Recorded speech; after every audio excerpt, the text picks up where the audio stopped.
ನಮಸ್ಕಾರ ಸ್ನೇಹಿತರೆ, ನಮ್ಮ ಸರಣಿಯ 35ನೇ ದಿನಕ್ಕೆ ಸ್ವಾಗತ. ಮಥುರೆಯ ಅಖಾಡದಲ್ಲಿ ಮಲ್ಲರೆಲ್ಲರೂ ಮಣ್ಣು ಪಾಲಾಗಿದ್ದಾರೆ. ಅಹಂಕಾರದ ಶಿಖರವಾಗಿದ್ದ ಕಂಸನು ಈಗ ಒಂಟಿಯಾಗಿದ್ದಾನೆ. ಸುತ್ತಲೂ ಸಾವಿನ ಛಾಯೆ ಆವರಿಸಿದೆ.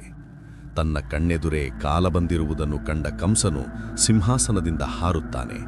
ಆದರೆ ಪರಮಾತ್ಮನಿಂದ ಓಡಿಹೋಗಲು ಯಾರಿಗೆ ತಾನೇ ಸಾಧ್ಯ? ಇಂದು ಮಥುರೆಯ ಕತ್ತಲೆ ಕಳೆದು ಬೆಳಕು ಮೂಡುವ ಸಮಯ. ಕೃಷ್ಣನು ಕಂಸನನ್ನು ಹೇಗೆ ಸಂಹರಿಸಿದ? ಬನ್ನಿ, ಈ ರೋಚಕ ದೃಶ್ಯವನ್ನು ಕಣ್ಣಾರೆ ಕಾಣೋಣ.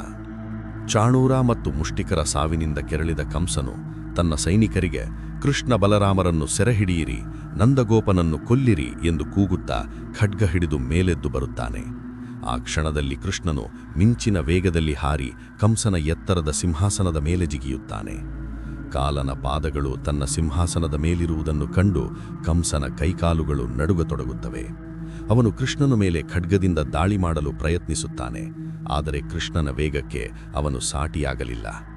ಕೃಷ್ಣನು ಕಂಸನ ಕಿರೀಟವನ್ನು ಕೆಳಕ್ಕೆ ತಳ್ಳಿ ಅವನ ಕೇಶವನ್ನು, ಅಂದರೆ ಕೂದಲನ್ನು ಗಟ್ಟಿಯಾಗಿ ಹಿಡಿದು ಸಿಂಹಾಸನದಿಂದ ಕೆಳಕ್ಕೆ ಎಳೆಯುತ್ತಾನೆ.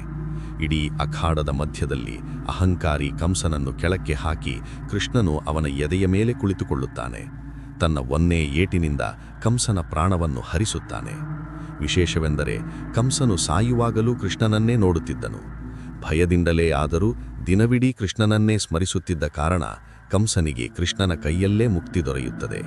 ಮಥುರೆಯ ಆಕಾಶದಲ್ಲಿ ದೇವತೆಗಳು ಹೂಮಳೆ ಸುರಿಸುತ್ತಾರೆ. ಕಂಸನ ಸಂಹಾರದ ನಂತರ ಕೃಷ್ಣನು ಮತ್ತು ಬಲರಾಮರು ನೇರವಾಗಿ ಕಾರಾಗೃಹಕ್ಕೆ ಓಡುತ್ತಾರೆ. ಅಲ್ಲಿ ಸರಪಳಿಗಳಿಂದ ಬಂಧಿಸಲ್ಪಟ್ಟಿದ್ದ ದೇವಕಿ ಮತ್ತು ವಸುದೇವರನ್ನು ಕಂಡು ಕೃಷ್ಣನ ಕಣ್ಣುಗಳು ತುಂಬಿ ಬರುತ್ತವೆ. ತನ್ನ ಹೆತ್ತವರ ಕಾಲಿನ ಬೇಡಿಗಳನ್ನು ಕೃಷ್ಣನು ಮುರಿಯುತ್ತಾನೆ. 14 ವರ್ಷಗಳ ನಂತರ ತನ್ನ ಮಕ್ಕಳನ್ನು ಕಂಡ ದೇವಕಿಯ ಆನಂದಕ್ಕೆ ಪಾರವೇ ಇರಲಿಲ್ಲ. ಕ್ಷಮಿಸಿ ತಾಯಿ, ನಿಮ್ಮನ್ನು ರಕ್ಷಿಸಲು ಬಹಳ ತಡವಾಯಿತು ಎಂದು ಕೃಷ್ಣನು ಪಾದಗಳಿಗೆ ನಮಸ್ಕರಿಸುತ್ತಾನೆ. ಮಥುರೆಯಲ್ಲಿ ಶಾಂತಿ ನೆಲೆಸುತ್ತದೆ. ಸ್ನೇಹಿತರೆ, ಅಧರ್ಮವು ಎಷ್ಟೇ ಬಲಿಷ್ಠವಾಗಿದ್ದರೂ ಧರ್ಮದ ಮುಂದೆ ಅದು ಮಂಡಿಯೂರಲೇಬೇಕು ಎನ್ನುವುದೇ ಈ ಲೀಲೆಯ ಸಾರ. ಕಂಸನ ಅಂತ್ಯದೊಂದಿಗೆ ಕೃಷ್ಣನ ಬದುಕಿನ ಒಂದು ದೊಡ್ಡ ಅಧ್ಯಾಯ ಮುಗಿಯಿತು. ಈಗ ಕೃಷ್ಣನಿಗೆ ಶಿಕ್ಷಣದ ಸಮಯ. ಮಥುರೆಯಿಂದ ಕೃಷ್ಣನು ಸಾಂದೀಪನಿ ಮಹರ್ಷಿಗಳ ಆಶ್ರಮಕ್ಕೆ ಏಕೆ ಹೋದನು? ಅಲ್ಲಿ ಅವನು ಕಲಿತ ವಿದ್ಯೆಗಳೇನು?